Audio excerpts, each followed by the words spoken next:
Many claim that their views are influenced by what they see reported on TV, when the real issue is lack of education and understanding of the Islamic faith.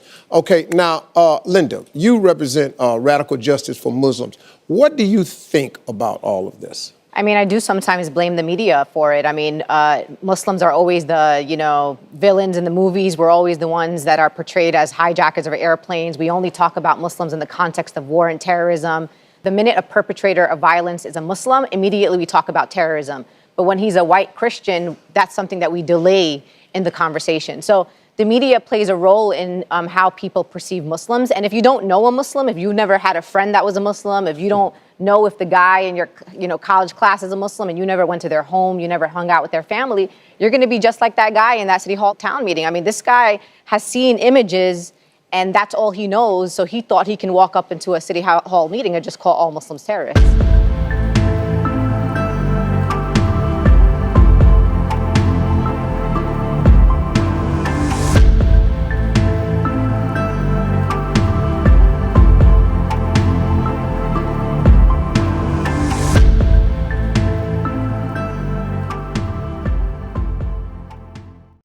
Rabbi Shmuley, what are your thoughts? Well, what a lot of people don't know, Steve, is that historically, Islam kind of led when it came to women's inheritance rights.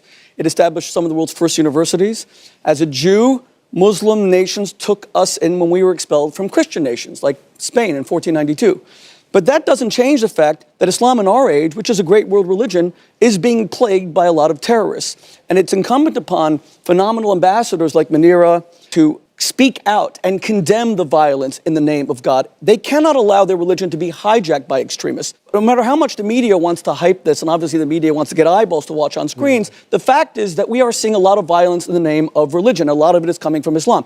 That should never tarnish Muslims who are God-fearing, our equal brothers and sisters.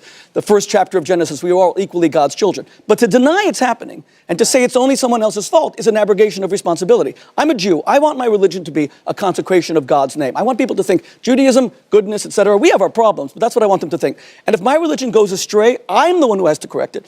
And I think our God-fearing Muslim brothers and sisters need to use the Quran to invoke its teachings, as we just heard, to condemn the violence completely and utterly so that no one can kill in the name of God. It's very simple for the average American. Google, Muslims condemn terrorism. There are Muslims across the world, scholars, activists, imams, you name them, they've condemned. I don't own the media, and if the media doesn't want to cover my community when we're condemning violence, that's not my responsibility. The other issue that I have is, why is it that we put the onus on Muslims to condemn violence, but we never put the onus on any other faith community? If a Christian goes and shoots up a Planned Parenthood office, I don't hear anyone saying, all white Christians, please stand and condemn violence. We look at that person as a criminal who engaged in a violent act, and that responsibility is never put on anyone else. Mm-hmm. I'm not sure if I agree with that there's never any other, because that's not true. I think that sometimes Christians can be very condemned in the media as well. However, as a leading pastor, I'm very little educated on Islam. I do get most of the messages from people that I interact with on a daily basis through what we see in the media. There is an overall, I think, perception, and that perception becomes people's reality. As our dear sister said, Islam is of love. But if I went and asked 20 people right now, what's Islam? They would not say Islam is of love. I don't think, because the perception is driven by fear.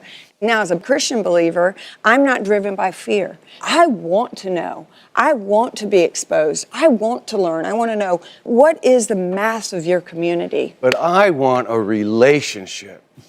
I can open any book. I can open any door. A religion, a community is defined by what you say and how you say it and how you act.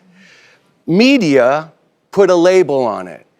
I don't believe the media. Obviously, that guy did. But I live in the hood, in South Central, and I've seen phobias. I've seen gangs. Right. This is not, I don't believe, a religious Muslim idea. This is people who are personally desperate. In the Middle East, you have a chaos of governments falling and getting up and falling. There's instability. People are desperate. People are afraid. Fear brings on anger. Anger brings on suffering and hatred. So the thing is that We need to make a relationship. Now, how we look down on other people, I bet you've been looked down on people. Try wearing the collar on a plane sometime, or the yarmulke, or whatever, a cross. Or you say you're a Christian. That could be, well, are you a fundamentalist? Are you anti-gay? Are you like this guy was? Okay. You know? But can I just say that on the contrary, when I see Linda, I feel an immediate affinity because she keeps her faith, and that allows me to keep mine. But we can't disempower faith communities by saying that violence comes because of desperation, or violence comes because people feel a sense of hopelessness. We all have moral choice. That's the central message of religion. You're always a moral agent. You can't blame other people for the mistakes you make. The greatest American spiritual leader of the 20th century was Martin Luther King. And when he saw even small acts of violence, he blamed his movement, even though they were victims, and they were subject to the horrors of Jim Crow.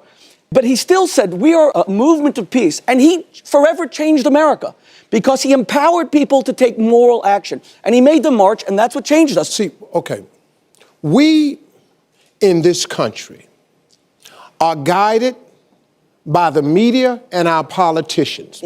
They take these polarizing, anything that's polarizing, to pick a side. Right. And they have chosen Islam and Muslims as a scapegoat in this new election. It's all over everything. They've chosen it as a way to polarize. Listen, our country operates off of fear. Yes. It's Fear of the economy crashing. Yes. Fear of death. Fear of disease. So now, here's what happens. Every single story they can to get an eyeball on a TV set, like you said earlier, is about some wayward Muslim who is in a sect, who has taken this beautiful faith and twisted it. Because nowhere in the Quran does it say to do any of this stuff. It don't say shoot nobody. It don't say crash no plane. It don't say nothing.